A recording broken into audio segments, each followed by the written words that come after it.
Okay, so today we're going to take a look at specifically container and cache management when using the Docker suite that we've put together for building Android applications. What happens when you run a container is, let's take a look. So right now I don't have any containers running. I do have a couple of images here. And I don't have any volumes running. So let's go ahead and we'll get rid of all these images as well. Now, images are what defines a container. So these have been downloaded, and this happens automatically. So I'm going to delete them so that we start out with nothing, which is like this is what you would start with. Let's say the first time you're ever going to run the suite. So I'm going to stop this here. And so here I'm going to do a full reset. I'm creating a brand new application. So I'll hit number 1, and then we're going to see it's going to download the image file. It's going to create the container, and it creates all the volumes. Now the volumes are caches, and those things all exist over on the Linux side of things. And we do that so that we speed things up significantly, and that's how we get the turbo sync to work so quickly. You'll notice the first time you build, it's going to take the same amount of time that it takes to build a traditional Cordova Android project, because everything has to be created that first time. But what we do is we cache all of that stuff over on the Linux side of things so that we're not competing with the Windows file system and the Linux file system, and it just tends to slow things way down when you're leaning on the Windows file system. So right now you're going to notice when I go into my Docker container here, on Docker desktop, sorry, you're going to see images. So it pulled this image down and it says it's in use. That's the green right here. Containers, so now we see the container running and it is in use as well. You can see that it's using memory and so on. And then volumes, so you can see the volumes have just been created, and now you're starting to see the size of the volumes. And you can see this is all taking up space, it's all taking up resources. Okay, but we do this, and we're going to leave this running so that everything will run fast. When you say you want to make a change in alpha, and then you want to build another Android app, it's going to be a lot quicker the second time. So here we'll just minimize this, and we can see that alpha is still, this app is still being built, and we'll just let that progress.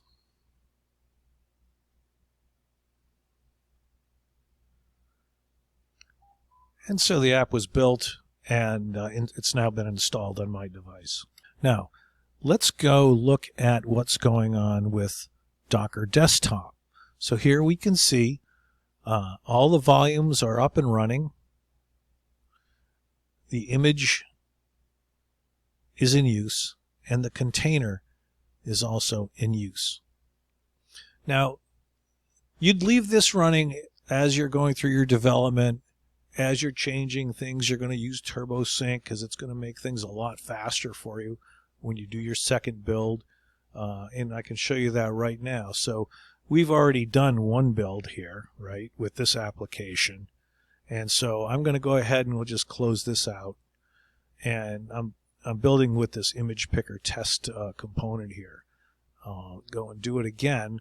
Now, because this is my second time doing it, and I might have made changes to the component, but I'm not changing anything with the plugins or anything else having to do with the Cordova side of things. I'll save and launch the builder, generate the build, use the Docker container, build the app, and now what we want to do here is just update the existing project. We don't need to start a whole brand new project because we're going to use the same plugins, and the Cordova side hasn't changed. So you just hit 1 here. And now we launch the container here, and now you'll notice that Turbo Sync will be available. Okay, and here we're going to run Turbo Sync, and you're going to notice this is significantly faster because all we're doing is updating the JavaScript, HTML, and so on, and it's already installed on the device. So it literally could take seconds. It builds the whole thing in 1 second.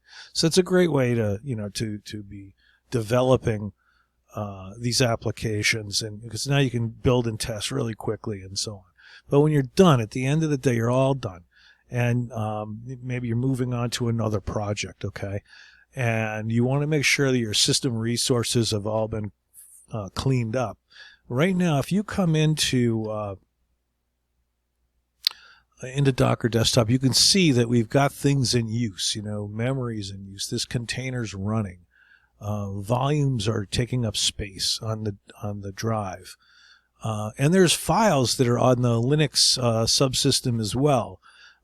So we've got a lot of resources that are being consumed here. And when we're done, completely done with building out the Android application, you might want to free this up. Now watch this. So I'm going to go ahead and I'm going to just kill Docker Desktop. So I just shut it down. And here, I'll even shut this down as well. Now I'm going to start Docker Desktop back up, and you're going to notice instantly, all the volumes are running. They're taking up space. The images are in use. The container's in use as well. So you might be saying, well, how do I want to free up all those resources? You have two options. One is you can free them up right here if you'd like. You can delete the container. You can delete the images. You can delete these caches. But what you haven't done is you haven't been able to delete the files that we've created that are in the Linux subsystem. So the only way you can really do that, and the best way to do it, is going to be to come back into Cordova here. So you're going to do another build here. You're going to use the container. You build the app. You're going to do update existing project. And then you're going to run this. And now once you come here, we could do a turbo sync and reinstall it, but it's going to be the same app because we didn't make any changes there. But so you can go into container and cache management now. And the first thing you probably want to do is shut down the engine. So if you hit 1, that's going to shut the engine down. Okay? And it hasn't really cleaned much else up at that point. It'll stop the container. It will release some of the resources. And we can go and verify by looking at the Docker Desktop. We can see that the volumes are still here and they're still taking up room, but they're not in use. Images are, again, still taking up space, not in use. And containers, we don't have any containers running because we just stopped that container. So that's already gone. Now, what you probably want to do is go back into your container and cache management, and right now do a deep purge. That will wipe out not only the volumes, but also all the files that are in the Linux folders. So hit number 3 here and say yes, and that's going to clean everything up. So it's going to free up disk space. Now what it has done is it pulled down a very small Linux container, Alpine, right here. And we had to use that, and then we've written scripts that delete all of the files that Alpha's contained over, created over on the Linux side of things. So now if you come into, and you can close this at this point. Now, when we come back into Docker Desktop, now you're going to see you don't have a container running. You still have the images, because they get pulled down every single time you run this suite. But you can see this Alpine is new. So this is a new image, and that's what we're using to run and clean up the Alpha stuff, the files that we create on the Linux side. And the volumes are all gone at this point. Now, if you wanted to, you can delete these as well, because the next time you run it, we're gonna download these as required. In fact, this will always be the latest release. So you can see you're using up 1.67 gigabytes of space and 8 megabytes here. So yeah, feel free to you can certainly do it. Just delete this and delete this. And at this point now, you're not taking up any resources on your machine. And when you stop, Docker Desktop and you go ahead and start it up again, you'll notice that you don't have a container running, you don't have any images, you don't have any volumes using space. So what we'll do now is we'll just go ahead and once again just create another. So in this case I'm using the same component, but it doesn't really matter. And we're going to generate a build-in. We're going to build using the Docker container. So go ahead and build the app. And here there was an existing project that knows that, it sees it, but you don't want to run that. You want to do a delete entire project and start fresh because you want to install all the plugins and all the rest of that stuff. So just hit 2 there to do that, and then bring this up, and then go ahead and just do a full reset. Once it's done, it just has downloaded. It just downloaded the image and fires up the container. So when we get to this point and we take a look back at Docker Desktop, we're going to see that we've pulled down an image. At this point, we haven't started the container. So we have pulled down these images, right? And what we're going to do now is we do a full reset. So number 1 here, now you're going to see it's going to create the volumes. It is going to create the container. And start the whole process again.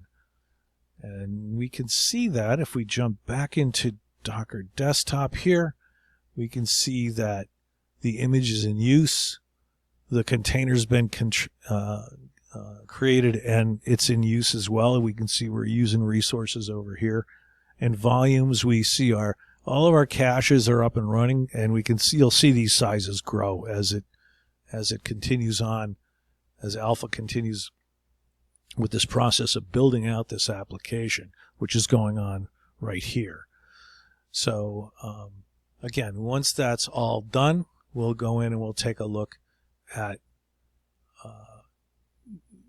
all of our volumes and our caches, and we'll take a look at all that again. I'll just go through the process of deleting it all again so you can see how that goes.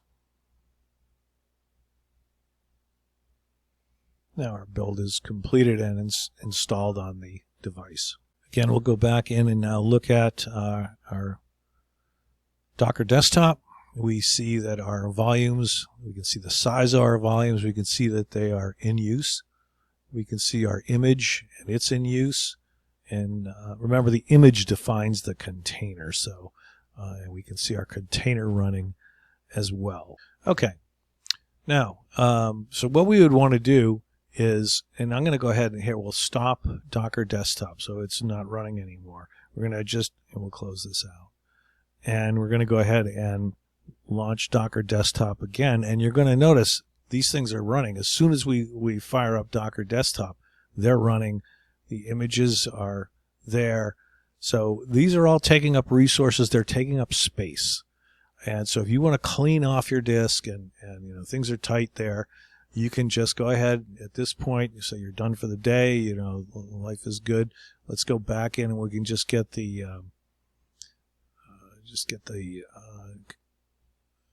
this up and running. You can just say you want to update at this point. It doesn't matter because all we're going to do is use the cache management tools.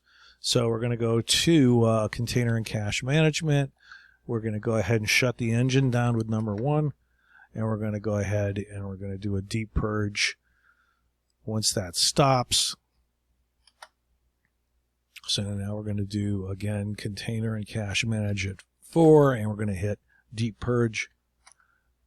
And that's going to get rid of everything. So that gets rid of all the cached volumes. It gets rid of all of the folders that we used with inside the Linux container, the Linux virtual machine, sorry. And so you will see when we go and look at Docker Desktop again that we've got no image, no container. The images are there. The volumes are gone. And like I said, if you want to free up this last bit of space, you can delete these as well. And we'll just download them when we need them. So that's just a little bit on the whole container caching and container management. Should help you to keep your machine nice and clean, and not using resources and consuming resources that you don't need.